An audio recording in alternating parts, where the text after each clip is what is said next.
Donc, en arrivant, vous allez voir le montage qui consiste en un laser et un spectromètre. Donc, le laser est un laser de classe 3B qui est relativement puissant et qui est à 632,8 nanomètres. Donc, c'est au maximum 75 milliwatts, mais il est plutôt à 25 milliwatts.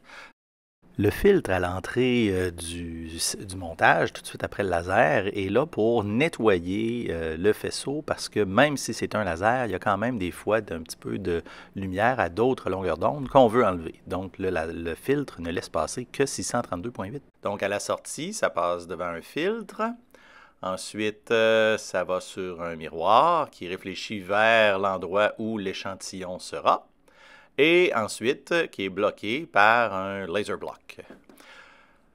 Vous utiliserez pour les échantillons des cuvettes de spectroscopie de 1 cm par 1 cm par 4 cm dans lesquelles on peut mettre les échantillons.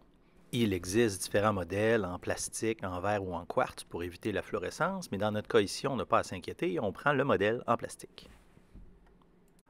La lumière qui sera émise de l'échantillon est collectée par deux lentilles disposées en 4F pour faire une image du signal Raman qui est dans la cuvette, qui sera dans la cuvette, sur la fente du spectromètre. La fente du spectromètre a 100 microns de large et une hauteur de plusieurs millimètres. Donc, par la suite, la lumière entre à l'intérieur du spectromètre, puis on va enlever le couvercle pour voir ce qu'il y a à l'intérieur. Bon, voilà qui est fait. Maintenant, on voit que le spectromètre est en fait constitué de deux blocs. Le premier bloc, c'est le filtre pour enlever la majorité de la puissance du laser. Il y a une première lentille qui permet de collimer le faisceau qui arrive de la fente.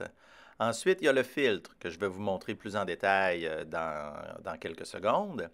Et la deuxième lentille qui permet de focaliser le faisceau pour faire en fait l'image de la fente originale, moins la puissance du laser. Donc, uniquement le signal Raman peut se rendre à l'endroit ici. Par la suite, la lumière, qui est l'image de la fente sans le laser, est collimée par une plus grosse lentille et envoyée vers un réseau holographique en transmission. Donc, la lumière vient de ce côté-là et est réfractée vraiment vers la caméra. Le réseau est un réseau spécialement fait pour la spectroscopie Raman avec une pompe à 632,8 nanomètres et il est fait pour minimiser les pertes parce que du signal Raman, il y en a très peu. Par la suite, le signal est envoyé dans une dernière lentille qui focalise le faisceau sur la caméra. La caméra est une caméra CCD de 100 pixels de haut et de 1250 pixels de large. Là, il faut faire attention. Quand on dit que le faisceau, après le réseau, est focalisé sur la caméra, je ne suis pas en train de dire que ça va donner un point sur la caméra. Parce qu'on se rappelle que chaque longueur d'onde émerge du réseau à un angle différent. Des faisceaux qui émergent à des angles différents et qui entrent une lentille vont être focalisés à différents endroits en X. C'est comme ça qu'on va obtenir essentiellement une image de la fente du début à la fin en fonction des longueurs d'onde. Commençons par jeter un petit coup d'œil au réseau de diffraction holographique. Donc, le filtre holographique a l'air plutôt transparent quand on le regarde à incidence normale, mais si on l'utilise correctement, c'est-à-dire à 45 degrés, on remarque que la lumière qui entre à l'intérieur du filtre va être réfractée dans notre direction, puis on va pouvoir voir toutes les couleurs qui constituent la source qui entre à l'intérieur du filtre.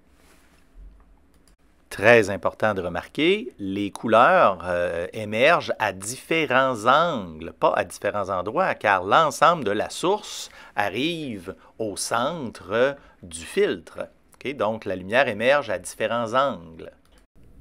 Regardons maintenant le filtre pour enlever la pompe Raman.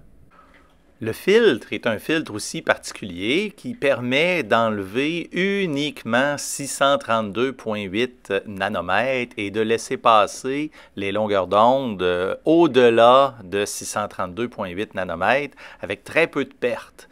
Donc, c'est vraiment, on appelle ça en anglais un notch filter qui va vraiment enlever uniquement le laser. Donc, quand le filtre est utilisé correctement à incidence normale, on voit le petit point rouge du laser a disparu. Mais si on change l'angle un tout petit peu et que l'angle n'est plus normal, tout de suite, automatiquement, le laser va être capable de passer. Donc, à incidence normale, parce que c'est un filtre interférentiel, il va être capable d'enlever le laser très bien, ce qu'on veut faire, parce que nous, on veut voir le signal Raman qui va être à des longueurs d'onde très près, mais différentes.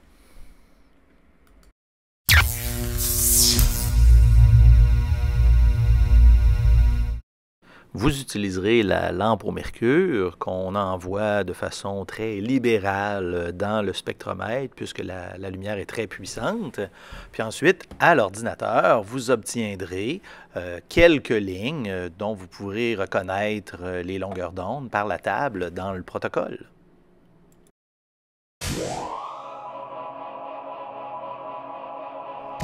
Pour le logiciel, on ouvre le logiciel WinSpec sur l'ordinateur pour l'acquisition. Vous obtenez une fenêtre qui a quelques icônes en haut. Les plus importants sont les 3 premiers à gauche.